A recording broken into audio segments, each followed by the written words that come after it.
నమస్తే, welcome to #you. నేను మీ నరేష్. తెలంగాణ జాగృతి అధ్యక్షురాలు కల్వకుంట్ల కవిత అనూహ్యమైన నిర్ణయం అయితే తీసుకున్నారు. ఏంటంటే మొన్న ఒక ఆమె ఎక్స్ వేదికగా ఆస్క్ కవిత అని చెప్పేసి ఒక ఎక్స్ వేదికగా ఆమెకు కొంతమంది ప్రశ్నలు అడగ్గా ఆమె చెప్పడం జరిగింది.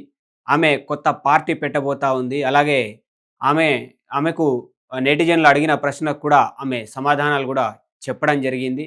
సో, పార్టీ పేరు ఇంకా ఖరారు కాలేదు. కానీ 2029లో మేము మాత్రం పోటీలో ఉండబోతున్నామని జెప్పేసి కూడా జాగృతి అధ్యక్షురాలు చెప్పడం జరిగింది. గతంలో బీఆర్ఎస్ గవర్నమెంట్‌లో ఉన్న కల్వకుంట్ల కవిత బీఆర్ఎస్‌ని వీడి అలాగే ఎమ్మెల్సీ పదవిని కూడా వీడి బయటికొచ్చి జాగృతి జనం బాట అనే కార్యక్రమం నడుపుకుంటూ జనంలో తిరుగుతున్నారామె ఇప్పుడు. సో, దానిలో భాగంగా ఇటు బయటికొచ్చిన తర్వాత ఆమెకు గతంలోనే ఆమె చెప్పింది కొత్త పార్టీ పెట్టే ఆలోచనలో ఉన్నామన్నట్టుగా నిన్న ఎక్స్ వేదికగా ఆమె దాన్ని కాస్త క్లారిటీ ఇచ్చేసింది. పార్టీ పెట్టే యోచనలో ఉన్నాము. 2029లో ఖచ్చితంగా మేము పోటీలో ఉంటామని చెప్పేసి కూడా ఆమె ఎక్స్ వేదికగా చెప్పడం జరిగింది. దాంట్లో భాగంగా నెటిజన్లు అడిగిన కొన్ని ప్రశ్నలకు కూడా ఆమె సమాధానాలు ఇవ్వడం కూడా జరిగింది.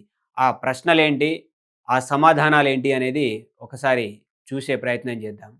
తెలంగాణ రాజకీయాల్లో రాబోయే కాలంలో కీలక పరిణామాలు చోటు చేసుకోబోతున్నాయని తెలంగాణ జాగృతి అధ్యక్షురాలు కల్వకుంట్ల కవిత సంకేతాలిచ్చారు.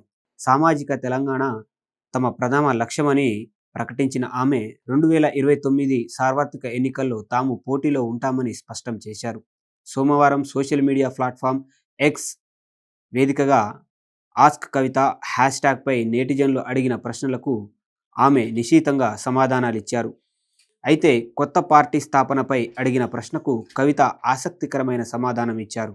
2029 ఎన్నికల్లో పోటీ చేస్తామని స్పష్టం చేసిన ఆమె పార్టీ పేరును ప్రజలు సూచించిన దానినే పెడతామన్నారు.